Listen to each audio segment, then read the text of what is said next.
एक बड़ा सवाल ये तब अराइज हुआ जब आपका करेक्शन विंडो ओपन होने की डेट आ गई और आपको बताया गया कि इस डेट पे आपकी करेक्शन विंडो ओपन होगी, जो कि है 9 मार्च।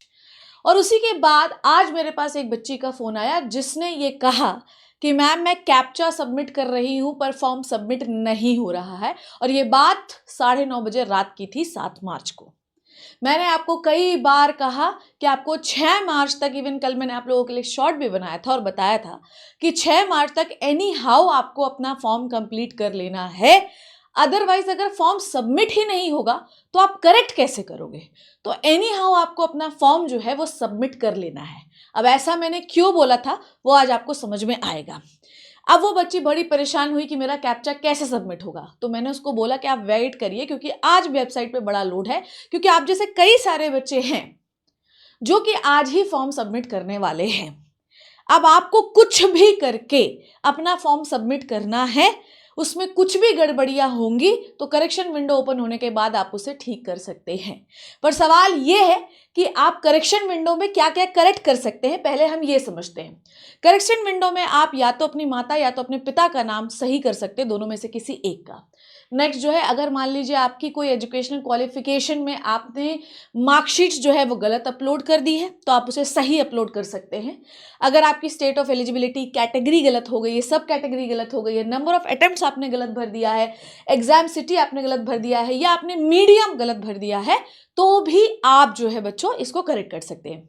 मीडियम से याद आया मुझे, मैं सारे बच्चों को बता दूं कि अगर आप इंग्लिश में भरते हैं तो आपका पूरा पेपर इंग्लिश में आएगा। अगर आप कोई बाइलिंगुअल लैंग्वेज भरते हैं, जैसे हिंदी इंग्लिश भर रहे हैं या बांग्ला हिंदी इंग्लिश वो भर रहे हैं, बांग्ला भर रहे हैं, तो आपका एक ऑप्शन इंग्लिश दिया जाएगा। तो अगर कोई हिंदी मीडियम है बच्चों और उसने ही इंग्लिश में पढ़ाई की है तो कृपया करके आप फॉर्म का मीडियम हिंदी ही डालिएगा। अब तो डाल ही चुके होंगे, क्योंकि आपका जो मीडियम जो आपका लैंग्वेज होगा वो दोनों में आएगा, फिर हिंदी और इंग्लिश में। ठीक, तो ये सारी चीज़ें आप करेक्ट कर सकते हैं। अब आज मैं आपको कंडीशन बताती हूँ कि किन किन कंडीशन में आपका फॉर्म रिजेक्ट हो सकता है। हालांकि एनटीए जो है वो फॉर्म आसानी से रिजेक्ट करता नहीं है। कोई भी गड़बड़ी अगर आपके फॉर्म में होगी, ठीक है, ये तो जो आपने नहीं भरा ये तो करेक्शन विंडो में आप ठीक कर सकते हैं, पर ऐसी चीज़ जो आप करेक्शन विंडो में ठीक नहीं कर सकते हैं, ठीक है, वो एनटीए आपको बताएगा कि ये गड़बड़ी है।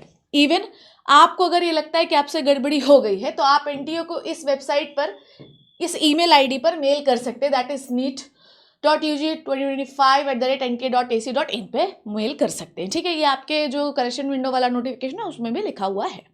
ठीक है, समझ में आ रही बात? neetug2025@nta.ac.in। ठीक है, अब रिजेक्ट किस कंडीशन में हो सकता है कि आपने फोटो, मतलब बहुत ही मेजर कंडीशन हो कि आपने फोटो ही नहीं लगाई है, आपने फॉर्म ही कंप्लीट नहीं किया है और आज रात के बाद फॉर्म सबमिट कर रहे हो, तो फिलहाल तो सबमिट ही नहीं होगा, पर अगर वैसे सबमिट होगा ही नहीं, ठीक है, पर अगर आपने कुछ तिकड़म भड़ा के मुझे नहीं पता सर्वर ही हैक कर दिया तो बात अलग है। इन तीनों कंडीशन में ही आपका फॉर्म जो है वो रिजेक्ट हो सकता है। अगर मान लीजिए आपने फोटो लगाई है, उसमें डेट नहीं डाली है, तो आपका फॉर्म रिजेक्ट नहीं होगा। ठीक है, मान लीजिए आपने थंब इंप्रेशन आपका ब्लरी है, सही से नहीं लगा, आपने कोई गलत डॉक्यूमेंट अपलोड कर दिया है, ठीक है, आपने अपनी इंफॉर्मेशन सही नहीं भरी है, आपने मान लीजिए एज आपकी फुलफिल नहीं हो रही है एग्जामिनेशन के लिए, ठीक है, मान लीजिए कि आपने ईमेल आपको चेंज करना है, फ़ोन नंबर चेंज करना है, मैच नहीं हो रहा है, ये सारी इंफॉर्मेशन जो है ना, इस सारी इंफॉर्मेशन को करेक्ट करने के लिए एनटीए जो है आपकी ऑफिशियल मेल आईडी पे मेल करेगा। मैं बार बार कह रही हूँ, आप फॉर्म भरने के दौरान, मैंने पहली बार भी जब भी ये वीडियो बनाया तो कहा है कि आप ईमेल आईडी पर विशेष तौर से ध्यान देना, क्योंकि अगर आप ईमेल आईडी गलत कर दोगे तो एनटीए के पास ये ऑप्शन नहीं रहेगा कि वो कहाँ मेल करे। तो आपको ईमेल आईडी करेक्ट भरना है, पर बहुत सारे बच्चे जो है वो ईमेल आईडी भी गलत भर दिए हैं, फ़ोन नंबर भी गलत भर दिए हैं।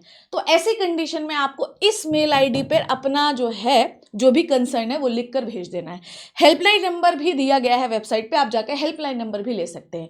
मान लीजिए ईमेल गलत हो गया, कुछ भी हो सकता है, जैसे मेरा जो ईमेल है वो है शिप्रा.तिवारी, डॉट नहीं लगा है, गलत हो गया, कोई दिक्कत नहीं, यहाँ पर आप मेल कर दीजिए, हो सकता है कि आपकी प्रॉब्लम का सोल्यूशन मिल जाए।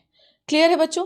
तो अगर आपको ये सारी कोई भी परेशानी है तो करेक्शन विंडो में वही चीज़ों करेक्ट होंगी जो मैंने बताया, ये चीज़ें करेक्ट एनटीए खुद करेगा, इसलिए इस पर मेल करने के लिए रेडी हो जाइए बच्चों। ठीक है, तो ये कंडीशन मैंने बताई कि क्या आप करेक्ट कर सकते हैं, क्या आप नहीं करेक्ट कर सकते हैं। जिनको आप नहीं करेक्ट कर सकते हैं उनको आप यहाँ पर मेल करके करेक्ट करवा सकते हैं।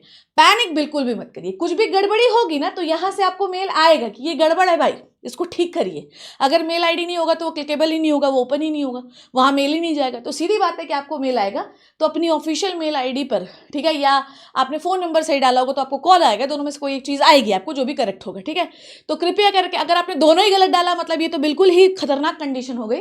तो भाई सीधी सी बात है कि यहाँ पे मेल करिए आप लोग। कोई भी और गलती होने पेंटी आपको मेल करेगा तो स्ट्रेस लेने की जरूरत नहीं है, सिर्फ और सिर्फ पढ़ाई करना है। कितने नंबर बायोलॉजी में चाहिए? 360, ठीक है। कौन दिलवाएगा? मैं दिलवाऊंगी बच्चों, स्ट्रेस मत लो। इस पिछले 10 सालों से कई सारे लोगों के नंबर अच्छे खासे आए, गवर्नमेंट मेडिकल कॉलेज मिला है, आपको भी मिल जाएगा। टेंशन बिल्कुल बिल्कुल भी मत लो, ठीक है। पढ़ते रहो, आग लगा दो। #STB आर्मी जिंदाबाद।